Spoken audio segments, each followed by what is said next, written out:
Hello, welcome to Unicorn Princess Tarot. So, ito yung reading natin for Earth Sign, Taurus, Virgo, Capricorn. Ayan, take only what resonates, guys. Hindi ito magre-resonate sa lahat, ha. Normal yon. Hindi ko talaga makakulat ng energy ng Earth Sign sa mundo. So, kung gusto mo, pwede ka naman magpa-personal reading. Jing Tarot Reader, pakisearch na lang siya sa Facebook. Siya yung pwedeng magbigay ng personal reading sa'yo. At saka nga pala, mamimili siya ngayong October na dadating, kasi birthday niya ng 10 maswerteng mabibigyan ng free reading. Mamimili siya sa mga comment section ng mga videos na ina-upload natin. So, hopefully mapili ka, no? So, mag-comment ka lang. Pag nakikita niyang active ka sa comment, dun yon, maaaring mapili ka talaga. And mamimili din siya dun sa kanyang group or sa kanyang page. So, pumunta ka na lang sa Facebook. So, this is for Earth Sign. Please, Spirit Guides, Angel Guides for Earth Sign. Sorry about my background, guys. Hindi pa ready yung aking background. King of Wands is here.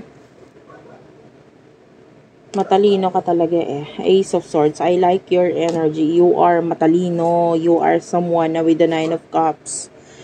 Lahat ng mga meron ka ngayon, pinaghirapan mo yan. Awards, success. You could be a very successful person.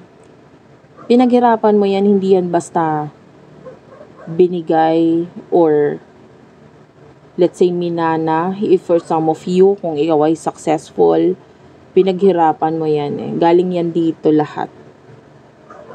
Matalino ka, madiskarte, and magaling. And now, dahil dito sa ugali mo na ito, you do have the Justice card, Libra energy. Ang daming opportunity sa'yo. Ang daming gustong magkaroon ng, opportunity. Pwedeng binibigyan ka nila ng opportunity. Maybe these people or person wants you to sign a kontrata, usapang kontrata. Gusto kitang makatrabaho, gusto kitang makasama, or gusto ko yung galing mo. Like, hindi mo na kailangan patunayan ng sarili mo kasi itong taong to could be someone who is very professional. Nakakakuha ko ng energy na galing din sa hirap. So, itong taong to, the Hierophant is here. This is an energy of a person na could be a great teacher, magaling mag-advise, magaling magturo, mag-teach, para mabago yung buhay ng isang tao. Not only ikaw, but kahit dun sa mga tao sa paligid niya.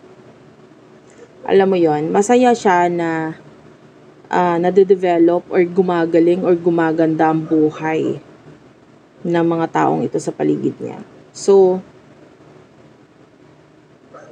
like, ang energy niya, gusto niya makatulong. Parang ganun. And anyway, gustong nitong person na ito ng partnership, gusto niya ng kontrata or something sa'yo kasi magaling ka, nakikita niya magaling ka. Pwedeng minessage niya na or sinabi niya na sa'yo yung regarding dito sa bagay nito. Anyway, tell me more for Earth Sign, please.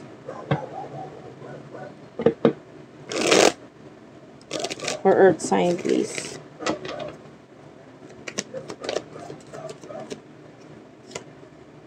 The Five of Swords is here at the bottom of the door. Ay, sorry, hindi pala yan ang bottom of the deck. Four of Wands, Five of Swords, and the Eight of Swords.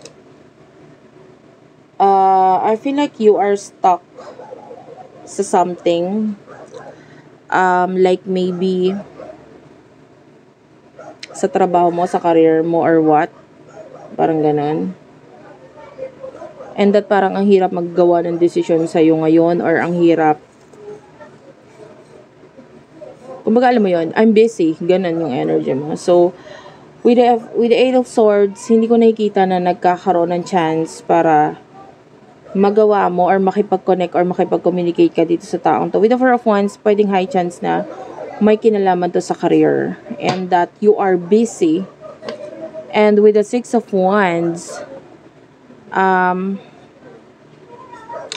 I feel like maraming tao ang gustong maambunan ng grasya. Like, I don't know, you have this power na parang lahat ng mga tao sa paligid mo na naiimpluwensyahan mo. Lahat ng tao sa paligid mo, nahahatak mo yung vibes nila. Na dahil ganito sila klase mag-isip, kaya mong baguhin yung way of thinking nila. Na in a way, nakakatulong yun sa kanila. I feel like you are the kind of person na gusto mong hilain paakyat or pataas din yung mga tao sa paligid mo.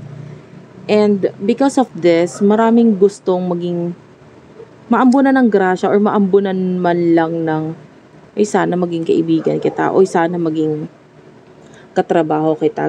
Parang ganoon kasi alam nila kung paano ka magdala. Okay? And they want to be kasali or makasama or makasali sa circle of friends mo or just to be with you kasi enough na yun para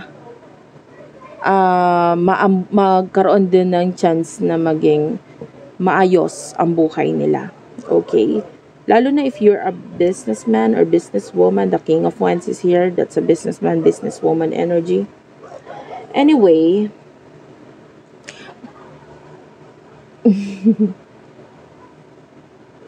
bago ko ituloy,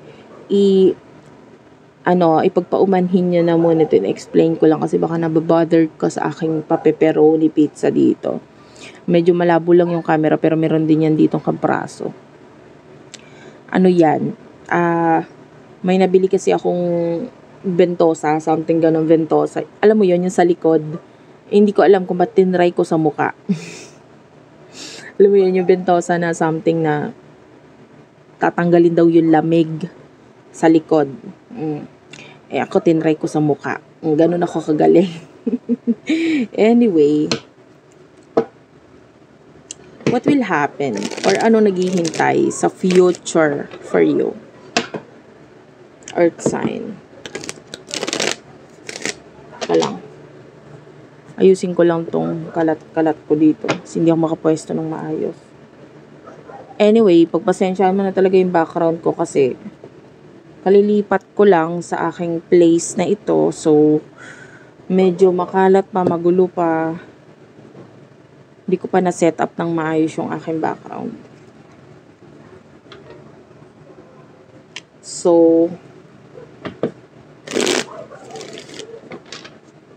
what will happen in the near future for you? Naghihintay for the future for you.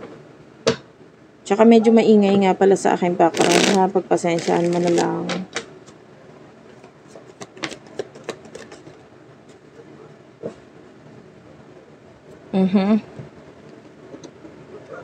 Queen of Pentacles, the Hierophant, Seven of Swords, Three of Cups,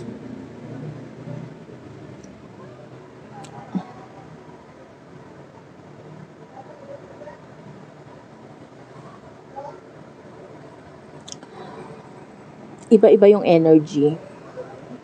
Pero, hihimay-himayin natin. In the future, for some of you, may person tayong nakikita na may interest sa'yo, interesado tong taon to. Ngayon, babalik siya ngayon sa buhay mo, no? Ngayon, might be, akala mo nandyan siya as a friend, to guide you, to help you, to teach you, mag-advise sa'yo, etc. Pero you feel like, yun lang yon. Pero may ibang intention tong taon to. Okay? So, yung intention niya is not only as a friendly kind of intention.